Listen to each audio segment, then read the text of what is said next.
여러분은 이런 생각을 해보신 적 있으십니까? 내가 지금까지 살아온 삶은 잘 살아온 걸까? 앞으로 남은 인생은 어떻게 살아야 의미 있고 행복할 수 있을까? 우리는 누구나 나이를 먹어가며 이런 질문 앞에 서게 됩니다.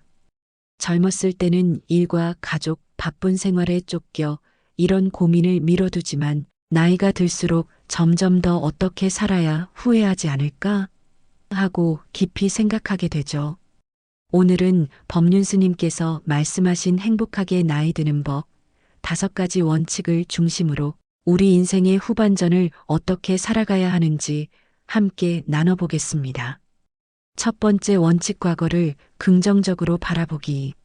스님은 이렇게 말씀하셨습니다.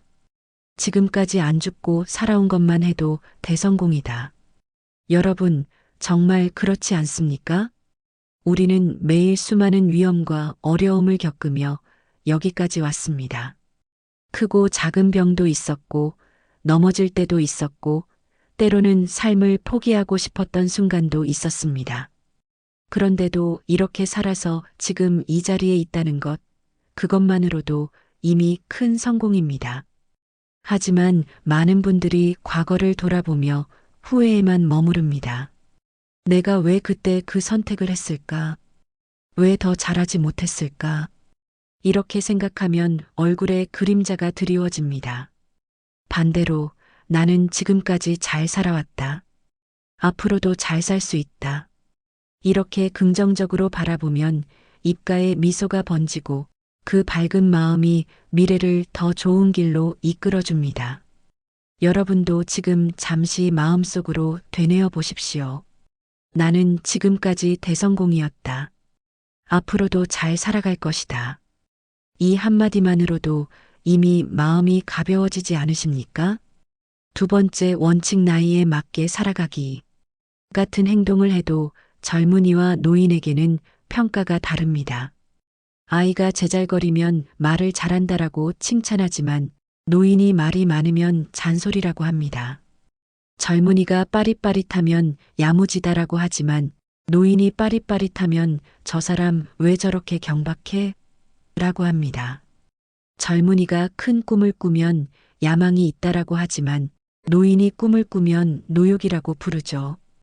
같은 행동인데 왜 이렇게 다르게 평가될까요? 바로 인생의 단계가 다르기 때문입니다. 아이에겐 아이의 삶이 있고 청년에겐 청년의 삶이 있으며 노인에게는 노인의 삶이 있습니다. 자연의 흐름처럼, 계절의 순리처럼 각 시기에 맞는 모습이 있는 것입니다. 그래서 노인은 노인답게 살아야 합니다. 머리가 휘어진 건 부끄러운 게 아닙니다. 오히려 많은 경험과 지혜가 쌓였다는 증거입니다. 옛날 도인들을 떠올려 보십시오. 젊은 도사, 젊은 현자 보셨습니까? 대부분 머리가 희끗희끗한 노인이었습니다. 그 자체가 원숙함의 상징인 것입니다. 세 번째 원칙, 말은 줄이고 욕심도 줄이기. 나이가 들수록 말이 많아지기 쉽습니다. 아는 것이 많고 경험이 많으니까 젊은이가 실수하는 걸 보면 한마디라도 해주고 싶어집니다. 하지만 젊은이는 실수하며 배우는 존재입니다. 아무리 옆에서 말로 가르쳐줘도 직접 경험하지 않으면 깨닫지 못합니다. 그들의 시행착오를 지켜봐주는 힘, 그것이 노인의 지혜입니다. 그래서 나이 들수록 말을 줄이고 대신 염불이나 기도 같은 내면을 다스리는 말에 힘을 쓰는 게 좋습니다. 또 하나 중요한 것은 욕심을 줄이는 일입니다.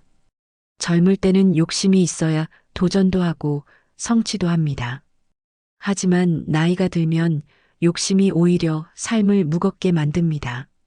젊었을 땐 10가지 계획을 세우고 다 시도할 수 있지만 나이가 들면 10가지 중 하나만 실행하고 9은 내려놓는 것이 지혜입니다. 먹는 것도 마찬가지입니다. 젊을 땐 과식해도 과음해도 며칠이면 금세 회복됩니다. 하지만 나이가 들면 한 번의 과식, 한 번의 과음이 큰 병으로 이어질 수 있습니다. 그러니 절제는 선택이 아니라 필수입니다. 네 번째 원칙 베풀며 살아가기. 스님은 이렇게 말씀하셨습니다. 모으는 것보다 나누는 것이 훨씬 값지다. 1,000원이든 500원이든 작은 돈이라도 베풀며 사는 습관을 들이십시오.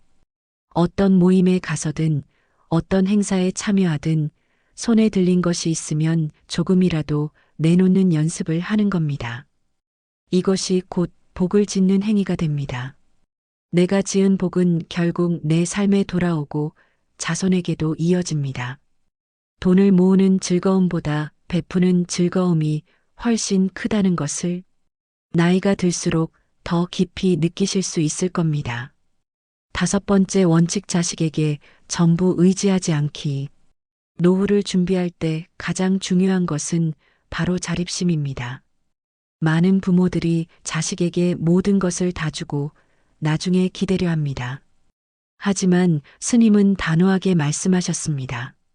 아무리 자식이 부도나고 어려워져도 부모는 최소한의 생활을 할 수 있는 자산은 남겨야 한다.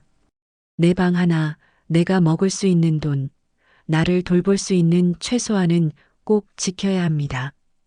그것이 있어야 자식과의 관계도 건강하게 유지됩니다. 왜냐하면 인간은 아무리 가까워도 이해관계에서 자유로울 수 없기 때문입니다. 또한 가능하다면 자식과 함께 살지 않는 것이 좋습니다. 몸이 불편해 혼자 살 수 없을 때는 어쩔 수 없지만 스스로 거동이 가능한 동안은 따로 사는 것이 가장 평화롭습니다. 부모는 부모답게, 자식은 자식답게 살아갈 때 관계도 편안해지고 서로를 존중할 수 있습니다. 노후에 대한 새로운 시각. 여러분, 노후를 불안하게 만드는 것은 사실 돈의 부족이 아닙니다. 진짜 원인은 욕심과 집착입니다. 노후에 집을 크게 짓고 번쩍번쩍하게 살 필요가 없습니다. 밥만 먹고 살겠다고 마음을 비우면 오히려 훨씬 자유롭고 행복해집니다. 그리고 앞으로 사회의 복지제도는 지금보다 훨씬 나아질 것입니다. 밥 한 끼 걱정 없이 살 수 있는 날이 곧 올 겁니다. 그러니 지나친 두려움은 내려놓으셔도 됩니다. 마무리, 행복한 노년을 위한 5가지 열쇠. 오늘 말씀드린 행복한 노년을 위한 5가지 원칙, 다시 정리해 드리겠습니다. 과거를 긍정적으로 바라보기, 나이에 맞게 살아가기, 말을 줄이고 욕심을 줄이기, 베풀며 살아가기, 자식에게 전부 의지하지 않기. 이 5가지만 기억해도 우리는 훨씬 더 평온하고 의미 있는 노년을 살아갈 수 있습니다. 여러분, 늙음은 두려움의 대상이 아닙니다. 지혜롭고 원숙한 인생의 또 다른 계절입니다.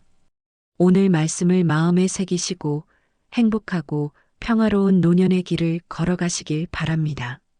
좋다고 말하면 좋은 일이 생깁니다. 오늘도 좋은 일만 가득하시기를 기원합니다.